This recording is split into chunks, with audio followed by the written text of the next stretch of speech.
사랑하는 여러분, 안녕하십니까? 오늘 또 하나님이 주시는 귀한 은혜와 평강이 저와 여러분 모두에게 넘치시는 귀한 하루가 되시기를 바랍니다.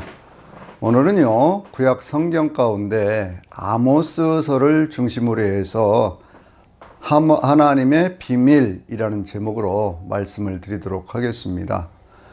솔로몬이 하나님의 성전을 건축하고 자기의 왕궁을 아주 화려하게 지은 이후에 솔로몬은 급속도로 자기에게 쏟아지는 어떤 부와 영광, 권세 이런 것들을 통해서 하나님의 뜻을 어기는 엄청난 그런 죄악들을 범하기 시작하지요. 그래서 나라가 급속도로 경제적으로는 부강해지기 시작하면서 그러면서 오히려 영적으로는 심하게 타락해버리는 그 모습을 볼 수가 있습니다. 성경이 상징적으로 이야기하고 있는 것처럼 솔로몬은 아주 자기의 왕자를 상아로 만들고 금으로 씌워서 아주 높은 곳에 그렇게 마치 제단처럼 그렇게 만들어 놓고요. 그리고 여인들만 하더라도 후궁이 300명, 첩이 700명이라고 말할 정도로 수없이 많은 그런 여인들과의 향락 속에 빠져들어가게 되었습니다. 사치와 향락, 방탕함 속에 빠져있는 솔로몬을 향해서 하나님께서 거듭거듭 경고를 하셨지만 그 경고하는 음성을 솔로몬은 듣지 않고 계속해서 하나님을 떠나는 그런 모습을 보여주죠. 물론 성경 가운데 전도서는 이 솔로몬이 마지막 때 자기 인생의 마무리를 하면서 회개하고 돌아서서 하나님을 경외하라고 하는 그런 교훈을 준 것으로 이렇게 말씀하고 있지만 열왕기라든지 역대기에는요 전혀 그러한 기록이 없습니다. 그 나라가 이제 그 다음 아들 때 르호보암 때문에 쪼개지게 되어져서 북쪽에는 여로보암이라고 하는 그런 왕이 들어서게 되는데 그때로부터 이제 930년 그때로부터 시작을 해서요 722년에 남쪽에 있는 북쪽에 있는 이스라엘이 완전히 망하게 되는 그 모습을 우리가 지난 주까지 해서 보았습니다.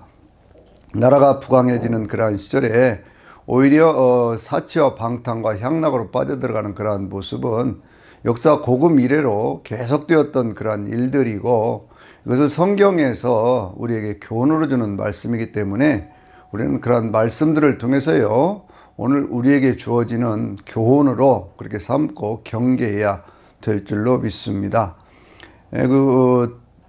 여로보암 2세 때, 그러니까 이 아모스가 활동하던 여로보암 2세 때는요 여로보암 2세가 대개 993년에서부터 시작을 해서 793년이죠 793년에서부터 시작을 해서 753년까지 대개 한 40년 41년 정도 그렇게 통치한 것으로 그렇게 되어 있는데요. 그때 남쪽은 우시아라고 하는 그런 왕이 거의 50년 가까운 세월들을 통치를 하게 되는데 이때 우시아는 중간에 문둥병이 들어서요. 그래서 그 아들 요담이 대리 통치를 하는 그런 모습들도 우리에게 보여주고 있거든요. 근데 이제 이 시기가 이스라엘로서는 가장 북쪽 이스라엘도 부강했던 때고 남쪽 유다도 가장 융성했던 그런 시절입니다.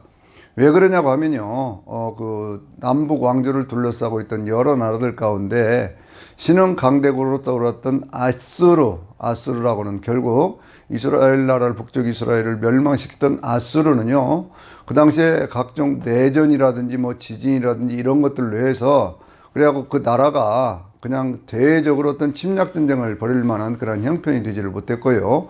애굽도 그와 비슷한 여러 가지 사정으로 외부에 눈을 돌릴 만한 그러한 틈이 없었던 그러한 시절이거든요.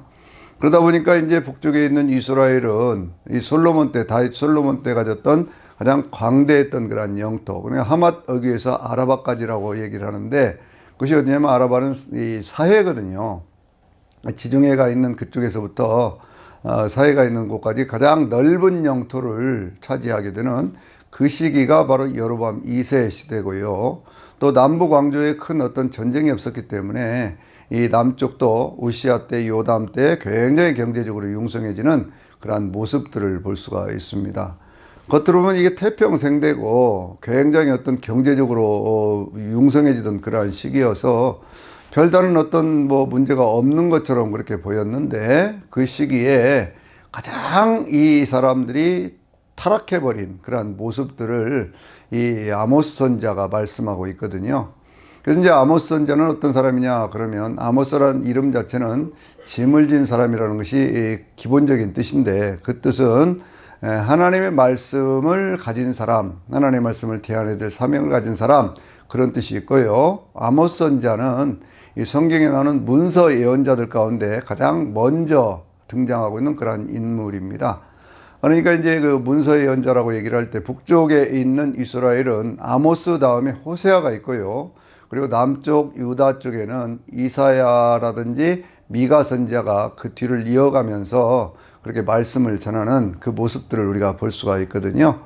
그래서 이제 오늘은 이 나라가 망하게 된 어떤 그러한 이유가 뭐냐라고 하는 것을 바로 그 근본적인 이유는 바로 여로보암 2세 때에 있었던 그 사건들 때문에, 그러한 일들 때문에 이 여로보암 2세가 그 세상을 떠나고 난 뒤에 한 30년 세월이 지나가는데요. 30년 세월이 지나가면서 그때에 어떤 일들이 있었을까요? 내란이 이 4번이 일어나고요. 그리고 또 왕이 6번이 바뀌면서 마지막 호세아 때에 그 아수르의 살마네셀이라고 하는 그런 왕의 침공에 의해서 그래서 완전히 나라가 망하게 되는 그 모습을 볼 수가 있습니다. 이제 953년까지의 어떤 그런 역사 속에서 있었던 그 선지자가 아모스라고 하면 733년, 이게 753년까지의 그때까지 예언자가 아모스였다고 하면 그 다음에 733년에서부터 722년까지 완전히 나라가 망하게 될 그때의 예언자가 호세아다 이렇게 볼 수가 있지요. 아모스는요 전체적인 구성이 아주 단순하고도 명쾌하고 그 메시지도 분명합니다. 이 아모스는 1장 1절과 2절이 서론적인 그런 말씀이에요. 아모스가 어떻게 해서 하나님 앞에 부름을 받았는지 이 내용이 1장에도 있고요 7장에도 약간 나오고 있고 그러거든요. 그리고 이제 그 1장과 2장 전체에 있는 그러한 내용들이 이 8나라에 대한 하나님의 심판에 대한 메시지고요.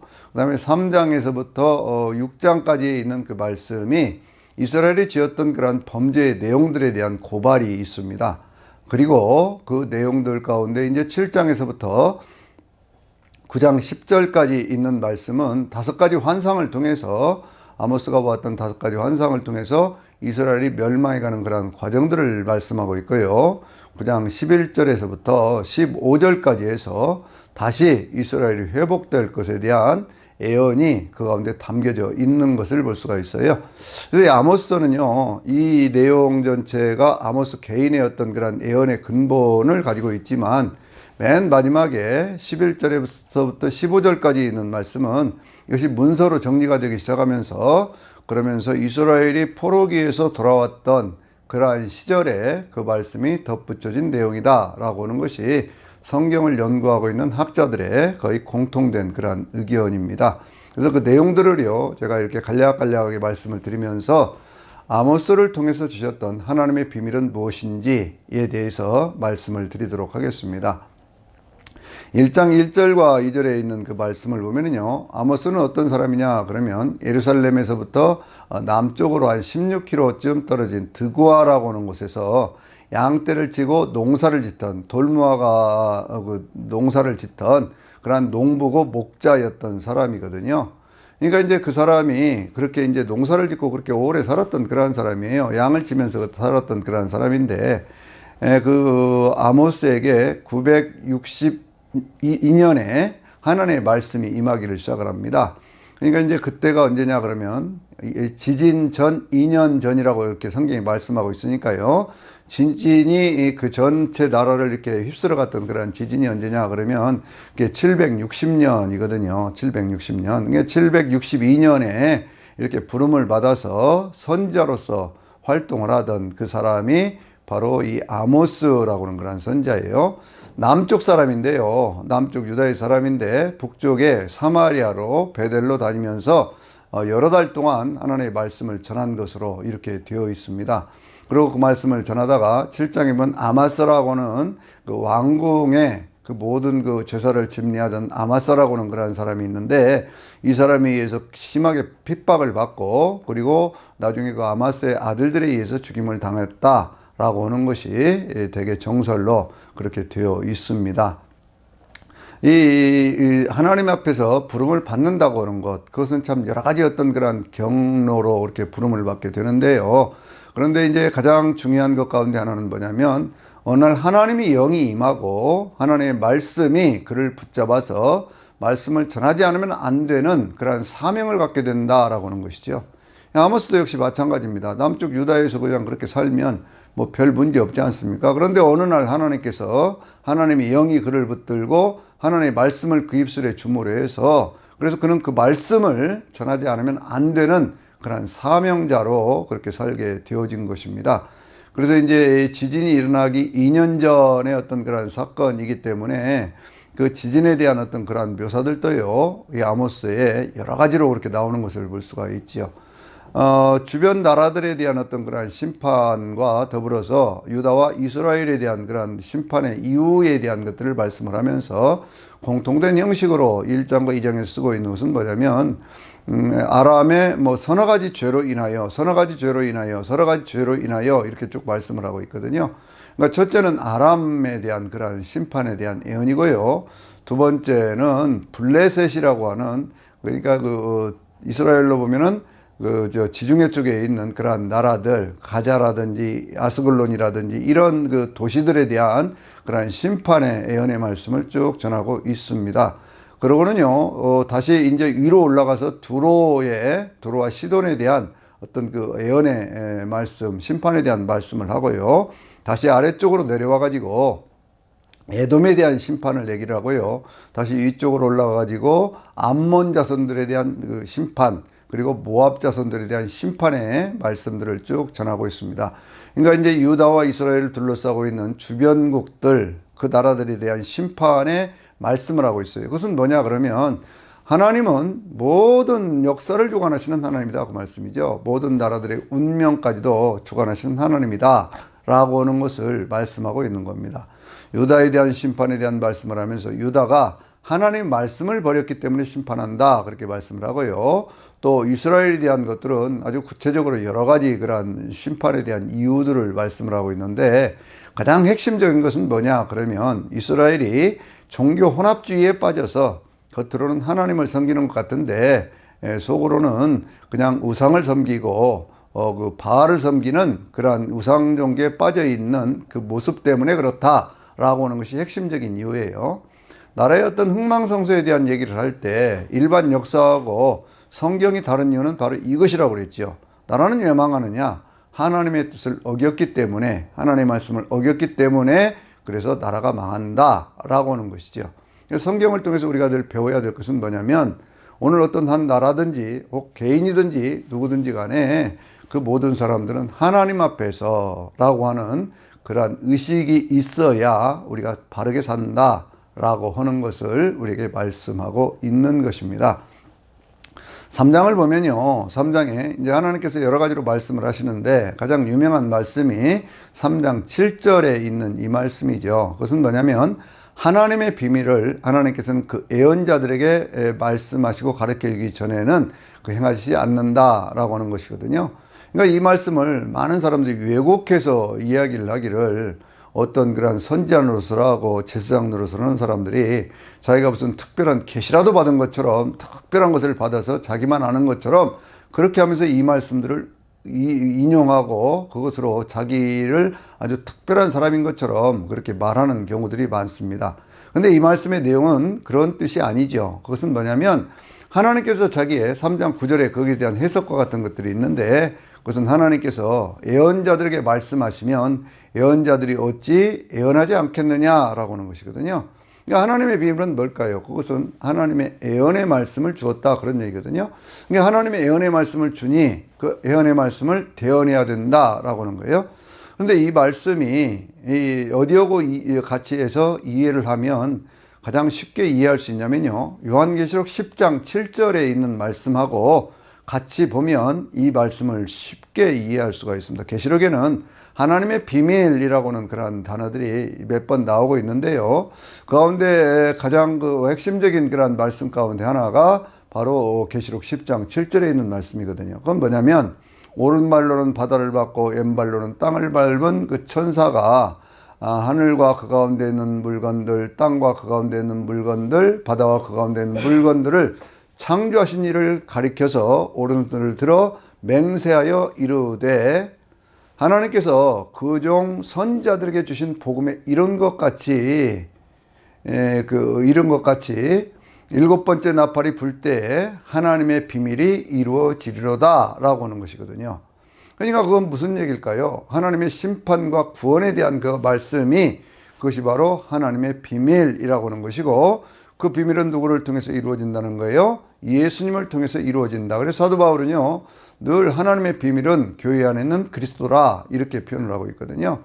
그러니까 이것은 구약시대로 다시 환원해서 아모스 시대로 얘기를 한다면, 하나님께서 작정하신 때에 반드시 그 심판을 이루어 가실 터인데, 거기에 대한 경고의 말씀으로 주어지는 것, 바로 그것이 심판과 구원에 대한 그 말씀을 하는 것, 바로 그것이 하나님의 비밀이다, 그 말씀이에요. 그 말씀을 예언자들에게 주었을 때 예언자들은 당연히 그 말씀을 전해야 되겠죠. 그래서 아모스도 그 말씀을 전하는 겁니다.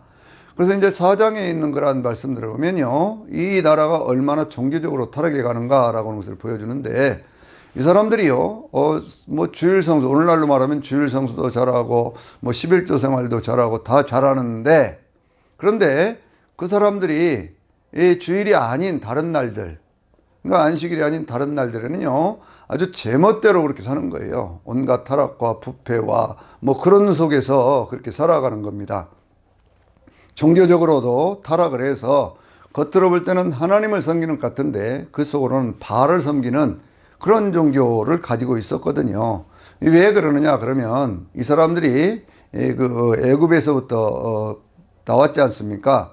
거기서 나와서 광야 생활을 하고 가나안 땅에 들어가서 보니까 가나안 땅에 있는 사람들은 농사를 짓고 있거든요. 자기들은 원래 유목민인데 농사를 짓는 그러한 사람들의 그 풍요로움과 그 사람들의 안정된 그러한 생활을 보면서 그 문화에 급속하게 빠져들어가게 되었던 거예요.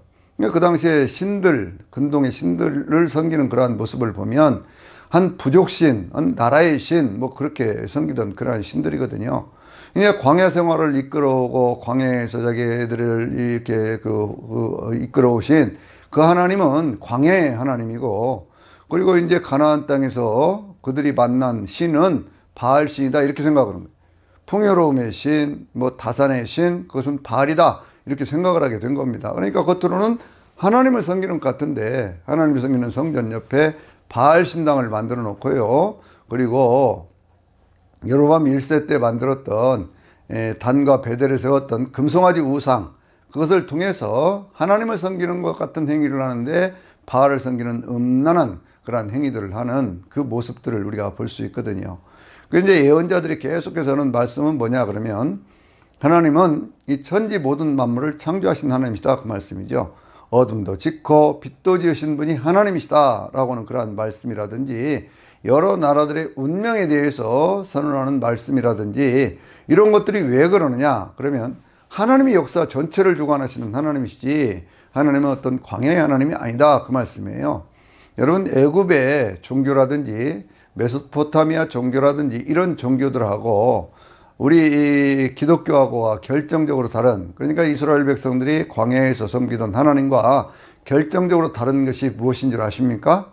그것은 단적으로 얘기를 하면요, 애굽의 종교라든지 저쪽 그 메소포타미아의 종교는 피라밋 종교예요. 피라밋 종교라고 하는 것은 무슨 얘기냐, 맨 위에 왕이 있잖아요. 가장 높은 곳에 몇백 미터쯤 되는 그곳에 왕이 있습니다, 맨 위에. 그리고 그 밑으로 내려가면 내려갈수록 가장 밑에는, 거기는 민중들의 삶이 있는 것 아닙니까? 그러니까 이렇게 쭉 떠받들어가서 마지막 위에 신인인 바로 그런 왕이 거기에 앉아 있는 것이죠. 그런데 기독교, 우리가 섬기는 하나님은 바로 광야에서 어떻게 하셨습니까? 광야의 종교는 뭐예요? 성막이라고 하는 것이죠. 성막 종교라는 거예요. 여러분, 이것이 우리가 섬기는 기독교와 일반 세상이 섬기는 그런 우상 종교하고 결정적인 차이다, 이걸 늘 새기고 사시기를 바랍니다. 다른 종교는 피라미드 종교예요.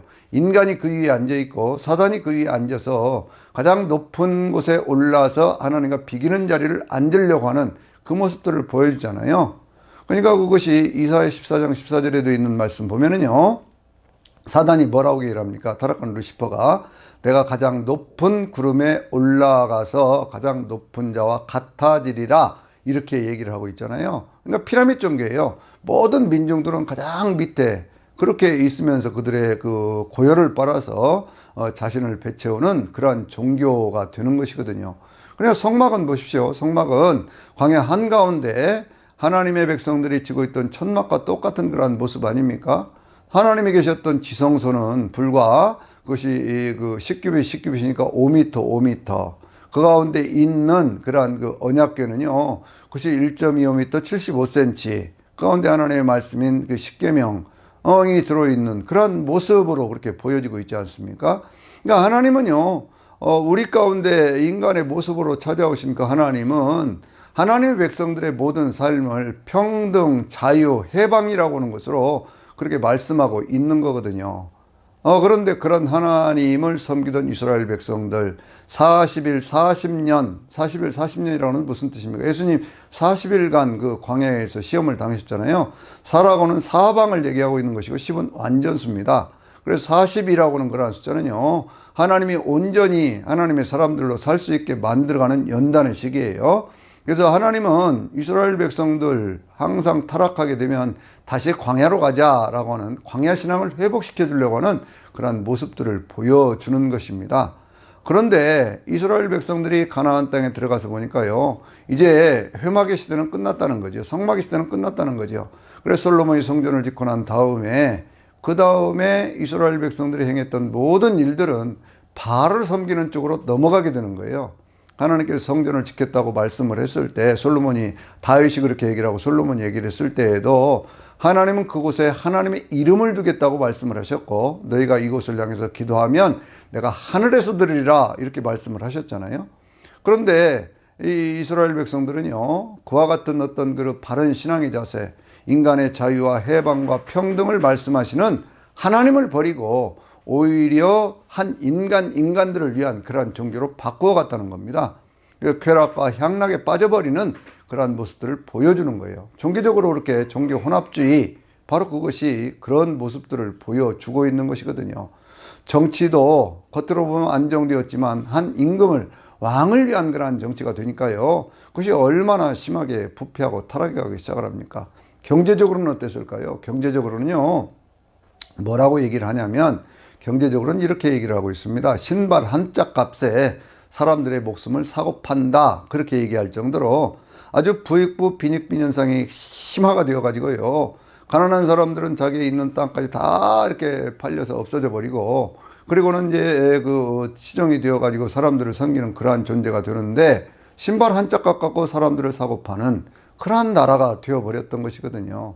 부자들은 너무나 부자가 되어 가지고, 그래서 그 부를 주체하지 못할 정도가 되고, 가난한 사람들은요, 너무나 가난해서 먹고 살기조차 힘든 그러한 상황이 되어버렸던 겁니다.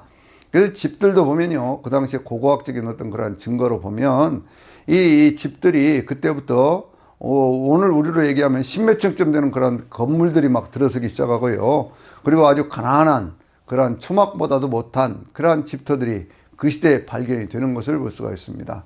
그러면 그런 시대에 재판은 어떻게 해야 될까요? 재판은 그게 이제 가난한 사람이든지 부자든지 뇌물을 받지 말고 바르게 재판해 주어라, 그것이 성경적인 가르침 아닙니까? 그런데 아모스서를 보면은요, 그 시대에는 어떤 그러한 재판들을 하고 있었느냐 그러면, 가진 자들을 위해서 뇌물을 받고 법관들이 재판을 엉터리로 하는 그러한 시대가 되어져 버렸던 그러한 것입니다. 그래서요, 어떤 사회든지 마찬가지예요. 사회가 제대로 되려면 최소한 두 가지가 제대로 돼야 되거든요. 하나는 뭐냐면 법적 재판이 제대로 돼야 되는 거예요. 가진 자를 위한 재판이 아니라 오히려 억울한 사람이 없도록 만들어주는 그러한 재판이 되어져야 되는데, 그 시대에는요, 뇌물을 받고 전관예우를 한다든지, 요즘으로 말하면 그러한 식으로 해서 가진 자들 편만 들어주는 그러한 재판을 하고 있었고요. 그러면 이제 재판이 그렇게 잘못된다면 마지막 보루가 어딜까요? 성직자들이 바르게 하나님의 말씀을 증거해야 될 거 아닙니까? 그런데 성직자들은 더 타락을 해가지고 자기들의 어떤 그러한 부만 이렇게 쌓아가면서 온갖 것들을 다 누리면서 사회가 잘못되어 가고 있는데 괜찮다, 모두 다 평안해라 하고는 그러한 잘못된 메시지를 전하는 그러한 시대가 되어버렸던 것입니다. 그래서 아모스의 핵심적인 그러한 말씀이 어디에 있습니까? 5장 24절에 있잖아요. 거기 뭐라고 말씀하고 있습니까? 정의를 물같이 공의를 마르지 않는 강물같이 흐르게 하라 라는 말씀이잖아요. 이 말씀이 이 아모스의 핵심적인 그런 내용이거든요. 이것은 뭐냐면 모든 사회가 다 타락해버려 가지고 정의가 사라져버린 시대. 정의라고 하는 것은요, 좀 더 좁혀서 얘기를 하면 개인과 개인 사이의 의에 대한 그러한 문제라고 얘기를 할 수 있어요. 물론 범위를 더 넓혀서 정의를 얘기할 수도 있지만 그렇게 얘기할 수 있습니다. 그런데 공의는 뭐냐면 사회 전체가 바르게 가도록 하는 겁니다. 그래서 공의라고 얘기를 할 때 마르지 않는 강물처럼이라고 하는 것은 강물이 계속해서 흘러가야지 강물이 중간에 멈추면 안 되잖아요. 그러니까 사회 전체가 공정한 사회가 돼야 되는데 그런 사회가 아니라는 거예요. 법관들은 재판을 엉터리로 하고 있지요. 종교 지도자들은 그와 같이 어떤 잘못된 그러한 짓들을 하고 있지요. 막 그렇게 하니까 그러한 모습 속에서 온 사회가 타락해서 점점 멸망으로 가는 그러한 모습들을 보여주니까 그때 그렇게 얘기를 하는 겁니다. 그래서 우리는요, 늘 이 말씀을 기억을 해야 돼요. 하나님의 비밀이 뭐냐? 그것은 하나님의 정의와 공의를 선포하는 것, 바로 그것이 하나님의 비밀이라고 하는, 성경이 말씀하고 있는 하나님의 비밀은 바로 그걸 말씀하고 있는 거거든요. 여러분이 공의라고 하는 그러한 단어가요, 성경을 이해하는 데 가장 핵심적인 그러한 단어 가운데 하나인 것은 뭐냐면 예수님의 재림을 얘기하고 있는 계시록 19장을 보면 11절에 뭐라고 말씀하고 있냐면 하늘에 문이 열리는데 거기에 백마를 타고 계신 분이 계시죠. 그 머리와 털에게는 흰 양털과 눈 같고 그 머리에는 많은 면류관이 있는데 그분의 이름은 충신과 진실입니다. 그분이 공의로 싸우면서 심판하시리로다 그랬거든요. 그러니까 예수님의 재림이라고 하는 것은 공의를 이루기 위해서, 우리가 하나님의 나라 그러지 않습니까? 하나님의 나라와 세상 나라를 대조시키는 이유는 바로 여기에 있는 것이거든요. 피라미드 종교가 아니라는 거예요. 우리가 섬기는 하나님은 어떤 하나님이에요? 성막에서 우리를 만나주신 하나님입니다. 그러니까 그와 같은 하나님을 우리는 섬기고 있는 건데 이러한 모든 것들이 불의가 되어버리는 그러한 세상 속에서 바벨론이라는 사회도 계시록 18장에 있는 말씀을 보면은요, 거기에도 사람들의 영혼까지 사고파는 그러한 사회 아닙니까? 그러니까 그것이 멸망을 당하게 되는 그러한 모습을 보여주게 되는 것이죠. 하나님의 심판에 대한 그런 메시지를 쭉 하나님이 말씀하신 다음에 이제 7장, 8장, 9장에 있는 말씀을 보면은요, 거기에 이제 5가지 어떤 그런 환상에 대한 그런 모습이 보여지죠. 첫째는 메뚜기 환상이 보여집니다. 땅에 기근이 찾아오게 되는 것이죠. 하나님이 세상을 심판하실 때는요, 기근이라든지 전쟁이라든지 악성 전염병과 같은 것들을 말씀을 하고 있고요. 또 계시록 6장을 보면 거기에 거짓 선자들을 통해서 그와 같은 일들이 이루어진다, 그렇게 얘기를 하고 있거든요.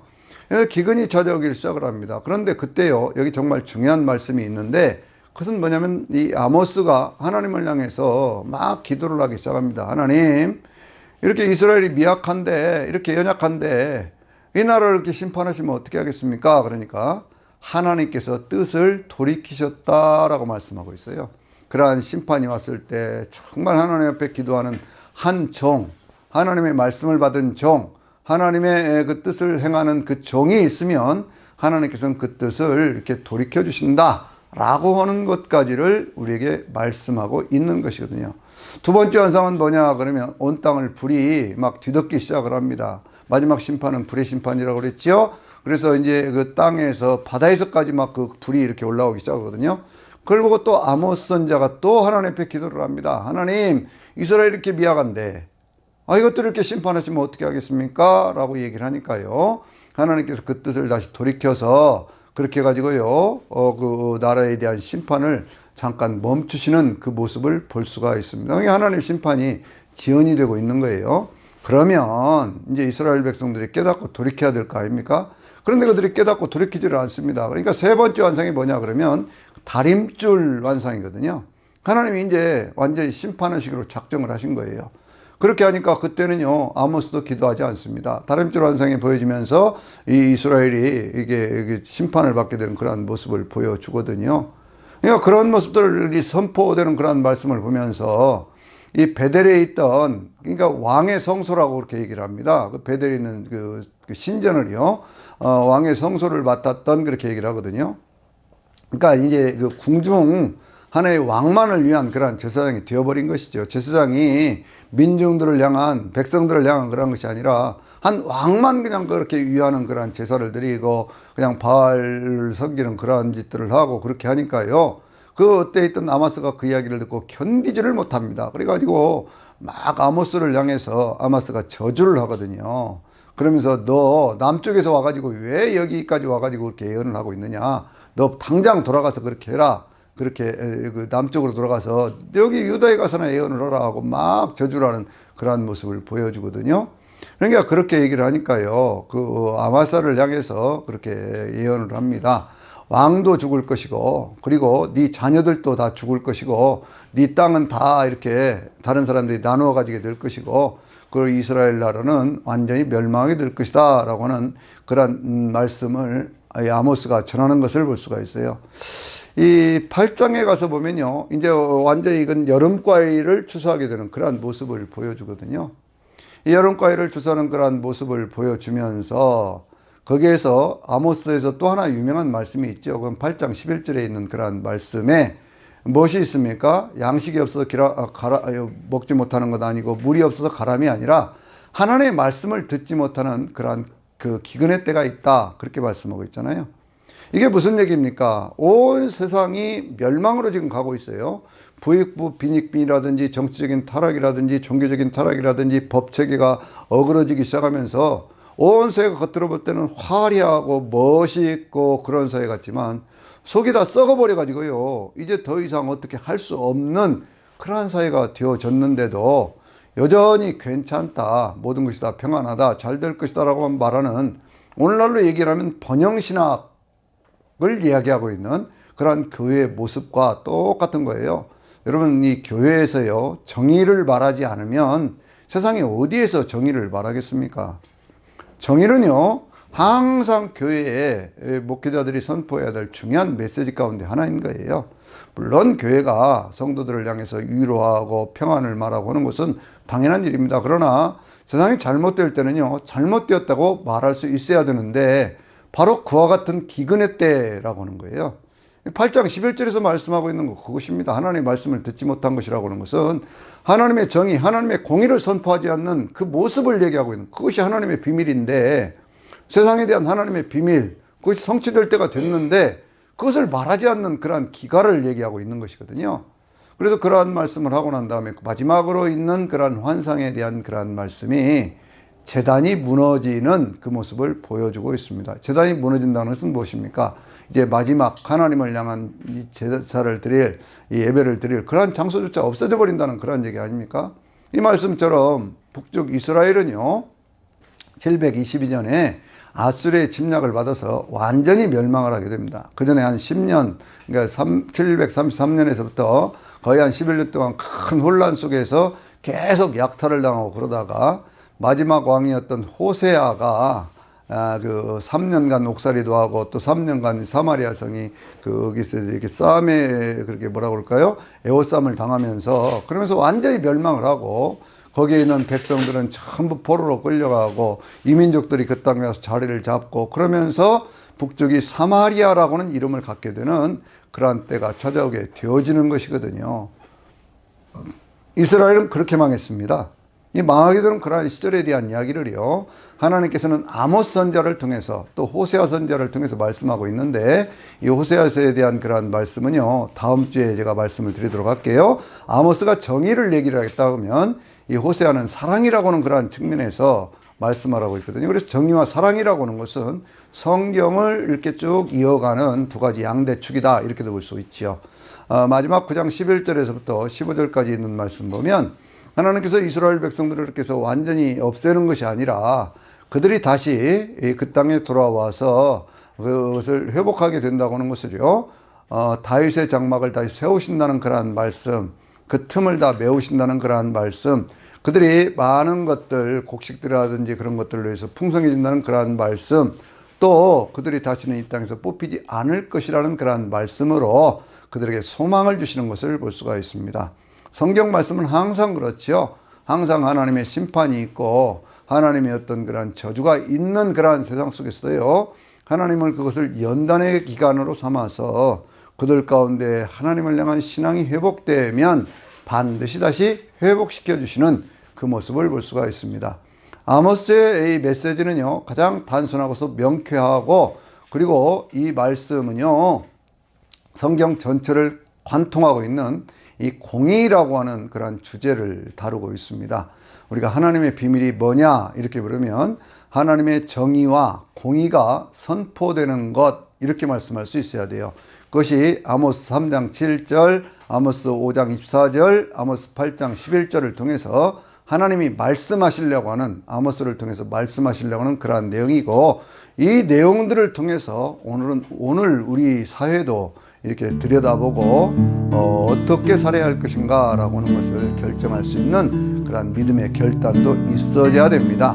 오늘 하루도 주님의 은혜 가운데 평안하고 늘 주님 안에서 감사하는 귀한 하루가 되시기를 주의 이름으로 축원합니다. 아멘.